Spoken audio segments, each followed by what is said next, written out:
Hello everyone, good morning, नमस्कार, I am Z समृद्धि। आप लोग कैसे हैं? Thank you. और जो लोग नहीं बोले उनके लिए भी आई होप आप सब बढ़िया होंगे। और थैंक यू सो मच, आपको दिल से मैं धन्यवाद करती हूँ कि आप लोग आज अपने लाइफ का बहुत ही कीमती समय निकाल के आज के इस वेबिनार में आप लोग आए और बहुत ध्यानपूर्वक आप लोग सुन रहे थे इस मीटिंग को। और आगे भी मुझे उम्मीद है कि आप लोग बहुत बेहतर तरीके से सुनेंगे, समझेंगे इस मीटिंग को। और क्यों ना हो, हमारा गणेश शरीर इतना लाजवाब है। और यहाँ पे जितनी भी नारी शक्तियाँ हैं और जितने भी हमारे पुरुष प्रधान हैं, बहुत ही काफी तरीके से तरक्की कर रहे हैं। और मैं स्पेशली नारी शक्ति के लिए बोलती हूँ क्योंकि मुझे नारी शक्ति को ही आगे बढ़ाना है। बाकी जेंट्स पर्सन के पास बहुत सारे रास्ते होते हैं आगे बढ़ने के लिए, बस हमारी जो नारी शक्ति होती है ना, बहुत ज्यादा अपने आप को कमजोर फील करती है। तो मैं उनके लिए इस गणेश समृद्धि में अपने आप को खड़ा करती हूँ। तो मेरा नाम है सुनीता कुमारी और मैं वीर कुंवर सिंह की धरती से आई हूँ। और इस गणेश समृद्धि फैमिली में मैं इस फैमिली की तकरीबन 10 महीने से पार्ट हूँ। और इस फैमिली का हिस्सा बनने का सौभाग्य हमको हमारे apply minister Arun Kumar sir and Munshi sir and Pappu sir की बदौलत मिला। तो हम चाहेंगे कि एक बार आप लोग हमारे ग्रेट अप्लाई के लिए जोरदार तालियां करें। थैंक यू सो मच कि आप लोगों ने बहुत हमारे जो अप्लाई है उनको सम्मान के साथ अपने तालियां बजाए, उनके सम्मान में, इसके लिए थैंक यू सो मच आप लोगों को। और मैं स्पेशल आप लोगों के लिए एक नोटिस लेकर जाऊंगी क्योंकि इस मंच पे आने के लिए लोगों को किस्मत बनानी पड़ती है, उस लायक बनना पड़ता है कि हम भी कहाँ जाते, हमारा भी सम्मानित होता, हमको भी सम्मानित किया जाता। और मेरे साथ भी कोई फोटो खिंचवाता, मेरा भी कोई फोटो खींचता, मुझे भी कुछ बोलने का मौका मिलता। ये सब करने के लिए आपको थोड़ा सा मेहनत करना पड़ेगा, उस लायक अपने आप को बनाना पड़ेगा। और उस लायक बनाने के लिए फर्स्ट ऑफ ऑल आपका आता है माइंड। आपके माइंड को सेट करना पड़ेगा पहले नंबर कि हमको करना क्या है और हमको चाहिए क्या। अभी तक बहुत सारी नारी शक्ति हमारी ऐसी है और बहुत सारे हमारे स्टूडेंट ऐसे हैं, चाहे वो जेंट्स हो या फिर लेडी हो, स्टूडेंट का बात करा जाए या फिर नारी का बात करा जाए, बहुत सारी ऐसी नारी शक्ति होती है जो अपने आप को बहुत कमजोर महसूस करती है। उनको अगर कोई दो बात बोल दे वो सिमट जाता है। अरे भाई क्यों? आप नारी शक्ति को इस दुनिया में चलाने के लिए बहुत ही औहदा दिया गया है, बहुत ऊंचा औहदा दिया गया है। अगर नारी नहीं रहेगी तो क्या ये दुनिया चलेगा? नहीं। जवाब दीजिए, आप पैसा लग रहा है क्या बोलने में? क्या हम लोग नहीं रहेंगे तो क्या ये समाज चलेगा? नहीं। जब हमारे बिना ये समाज नहीं चल सकता तो फिर आप लोग अपने आप को क्यों कमजोर मानते हैं? अपने आप के सपने को पहचानिए आप, क्योंकि एक नारी ऐसी औरत है, एक नारी ऐसी इंसान है जो कि अपने जान का परवाह नहीं करके यहाँ इस धरती पे बच्चे को जन्म दे देती है। जब वो अपने जान का परवाह नहीं करती, अपने जान को देने के लिए जिंदगी और मौत से लड़ती, वो अपने आप को वहां तक पहुंचा देती है, पूरा घर संभालती है, सारा घर का काम करती है, सारा अपनी जिम्मेदारी निभाती है। तो अब बताइए एक नारी से ताकतवर भी हो सकता है क्या धरती पे? फिर जब समृद्धि की बात आता है तो आप लोग क्यों पीछे हो जाते हैं? हम ये आप लोगों से पूछना चाहेंगे। यहाँ पे ये समृद्धि जो है ना, अभी तक ऐसा कोई संस्था नहीं बना, ऐसा कोई कंपनी नहीं बना है जो नारी शक्ति को इतना अचीवमेंट दिला सके। और अब सब प्रूफ के तौर पे देख सकती है इस हॉल में कि अभी तक जितने भी स्टेज पे आई नारी शक्ति, पुरुषों से ज्यादा जनसंख्या नारी का है। तो इससे अपने आप को आप लोग पहचानिए और बोलने के लिए हर लोग आपको बोलेगा। आपके हस्बैंड, आप एक कदम बढ़ाइएगा, हो सकता है कि आपके हस्बैंड रुकावट बन जाए, हो सकता है कि आपके माँ बाप रुकावट बन जाए, हो सकता है कि आपके सास ससुर रुकावट बन जाए, हो सकता है कि आपके अपने बच्चे भी रुकावट बन सकते हैं। लेकिन हमको क्या करना है कि हमको अगर पता है कि हम सही रास्ते पे जा रहे हैं, सही काम करने जा रहे हैं, तो फिर किसी की बात मत सुनिए, चाहे वो आपको कितना भी करीबी क्यों ना हो, उसका बात मत सुनिए। जैसे कि हमने करा था, हमने भी अब जब गणेश समृद्धि के अंदर ज्वाइन करा था तो बहुत सारे रुकावटें आए और आज भी आती है, लेकिन हम उनको पीछे छोड़ देते हैं। और हमारे पास ऐसा मास्टर चार्टर भी है जो हर किसी के पास होता है, जिसको कहा जाता है गुरु भगवान है, अप्लाई है या फिर एक फादर है। वो एक ऐसा इंसान होता है जो कि इस गणेश समृद्धि में आपको या फिर इस इंडस्ट्री की बात करा जाए तो आपको हर कदम में गाइड करता है, आपको कहीं पे भी गिरने नहीं देगा।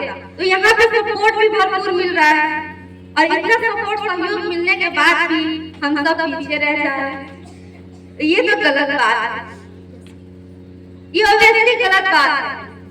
और रहा बात यहाँ पे प्रोडक्ट जो डायरेक्ट सेलिंग हमारी चलती है वो प्रोडक्ट बेस पे चलती है और यहाँ का जो भी प्रोडक्ट है वाकई माइंड ब्लोइंग है। हमने यहाँ का प्रोडक्ट यूज करा है, खुद भी यूज करा है, हम लोगों को प्रोवाइड भी करा है और बहुत ही काफी शानदार रिजल्ट आया है। तब जाके हमको भी बिलीव हुआ। उसके बाद मेन मुद्दा आता है कि हमारे गणेश समृद्धि में आने का मकसद, हमारा फैमिली बैकग्राउंड कहा जाए तो बहुत स्ट्रॉन्ग है, हम वीक फैमिली से बिलोंग नहीं करते हैं, फिर भी हमको इस गणेश समृद्धि में आने की क्या जरूरत है? हमको यहाँ से अपना एक पहचान बनाना है, अपना एक मुकाम हासिल करना है कि लोग हमको हमारे नाम से जाने। अगर हम गांव में निकलेंगे तो कोई क्या कहेगा, फलानी की लड़की जा रही है। अगर हम अपने ससुराल में जाएंगे तो लोग क्या कहेगा, फलानी की वाइफ जा रही है। लेकिन माँ बाप ने हमको हमारा नाम तो दिया है ना, मेरा नाम सुनीता कुमारी है, लेकिन मेरे को लोग कब जानेंगे, मेरे को मेरे नाम से कब जानेंगे, लोग ये कब कहेंगे देखो वो सुनीता कुमारी जा रही है। ऐसा भी तो चाहिए ना, हम लोगों का तो नाम तो छूट गया, मायके में थे तो पापा के पास पापा के नाम से छूट गया और जब ससुराल जा रहे हैं तो पति के नाम से छूट गया। फिर हमारा नाम का मतलब ही क्या हुआ, बिना नाम के भी तो हम लोग जी सकते थे।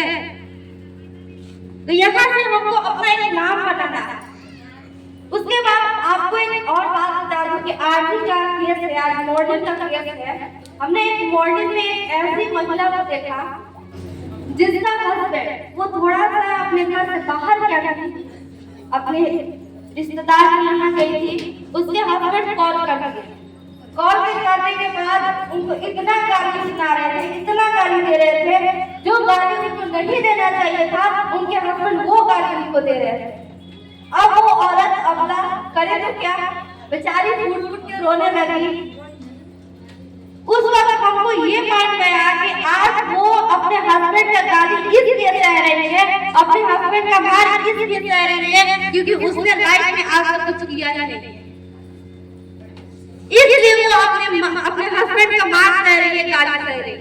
अगर वो कुछ ऐसा काम करती, कुछ ऐसा रोजगार करती या फिर कुछ उसका नाम फेम होता तो शायद उसके हस्बैंड उसको गाली नहीं देते, उसको सम्मान करते। तो मैं अपने आप को और हमारे साथ जितने भी नारी शक्ति हैं उन सारे लोगों को मैं उस लायक बनाना चाहती हूँ। यही मेरा विजन और मिशन है। उसके बाद पैसा तो हर कोई कमाता है, ऐसी बात नहीं है, और हम भी कमा सकते हैं और गणेश समृद्धि में हम कमा भी रहे हैं। और हम अपने इनकम का बात कर रहे थे, यहाँ से 20 बाइक के साथ हमने 1,12,000 कुछ रुपया हमने यहाँ से अर्निंग करा है। और खानदान में हम ऐसी पहली लड़की है जो हाईएस्ट पढ़ाई भी करी है अभी तक, लड़की का हम बात करें, लड़की का नहीं। और खानदान की ऐसी पहली लड़की है, लड़का और लड़की के बीच में हम ऐसी लड़की है जो खानदान में सबसे छोटी है, उम्र का बात करा जाए तो सबसे छोटी, और अचीवमेंट का बात करा जाए तो 22 अचीव की और अपने कमाई से, किसी और कमाई से नहीं। और उस कमाई में मेरे पापा का, मेरे भाई का एक पैसा नहीं लगा। तो आप लोग सोच के देख सकते हैं कि एक छोटी सी लड़की आई जो कि इतने सारा अचीवमेंट कर रही, और मुझे इस फील्ड का, इस गणेश समृद्धि का और इस नेटवर्क मार्केटिंग का मुझे एम भी नहीं पता था। तब मैंने इस संस्था को ज्वाइन करा और मुझे भी मन नहीं लगता था, मुझे भी बकवास लगता था। हमारे अप्लाई में उनको 4 महीने तक फॉलो किए थे, 4 महीने तक हमको फॉलो किए थे और हमको समझाए थे, हमको रास्ता दिखाए थे। मुझे इस बात का रियलाइज कराए कि एक सरकारी गवर्नमेंट जॉब और एक नेटवर्क मार्केटिंग में अंतर क्या है, एक डायरेक्ट सेलिंग और एक गवर्नमेंट जॉब के बीच क्या अंतर है, क्या डिफरेंस है, ये हमको समझाए। तब जाकर हमने डिसीजन लिया कि हम पढ़ाई करेंगे, लेकिन सिर्फ नॉलेज के लिए पढ़ाई करेंगे, पैसा के लिए नहीं। क्योंकि जितना पैसा हमको चाहिए लाइफ में वो हमको गवर्नमेंट जॉब नहीं दे सकता है। जब दे सकता है तो ओनली डायरेक्ट सेलिंग ही दे सकता है। और मैं बहुत अपने आप में प्राउड फील करती हूँ कि मुझे इस डायरेक्ट सेलिंग का मेंबर बनने का मौका मिला। और किसी को भी बताती हूँ ना, कुछ तुम करती क्या हो, मैं डायरेक्ट प्रोसेस में एमए बिजनेस करती हूँ, अपना खुद का बिजनेस करती हूँ, स्वास्थ्य विभाग का बिजनेस करती हूँ और एक नेटवर्क मार्केटिंग में मैं बिजनेस करती हूँ। मैं बहुत गर्व के साथ बोलती हूँ क्योंकि अच्छा लग रहा है। और अच्छा क्यों ना लगे, जब एक दिन का किसी का 3000 इनकम आए तो क्यों नहीं अच्छा लगेगा। सोच के देख सकती हैं आप। और हमको नहीं लगता इस गवर्नमेंट जॉब दे सकता, इम्पॉसिबल है। और आपको अगर उतना इनकम लेना है तो उतना स्ट्रगल करना पड़ेगा, जितना आप लोग स्ट्रगल करिएगा। अभी तक मेरे साथ बहुत सारी फ्रेंड थी जिसको ये बात पता चली थी, लेकिन आज देखिए वो वही वक्त में, जिस वक्त में मैं 10 महीने पहले कोचिंग जाया करती थी, थके मुके खा के लड़कों का कागज सुना करती थी, लड़कों का ओटोन सुना करती थी, लड़के हम लोगों को कुछ बोलते थे, वो सब सुना करती थी। लेकिन आज देखिए, आज दिन ऐसा पलटा, मैं अपने आप को ऐसा अपने आप को काबिल बना ली कि आज वही लड़कियां उसी बस में धक्के खा रही है और मैं अपने खुद की बाइक से ड्राइव करती हूँ और खुद की बाइक से मौज करती हूँ।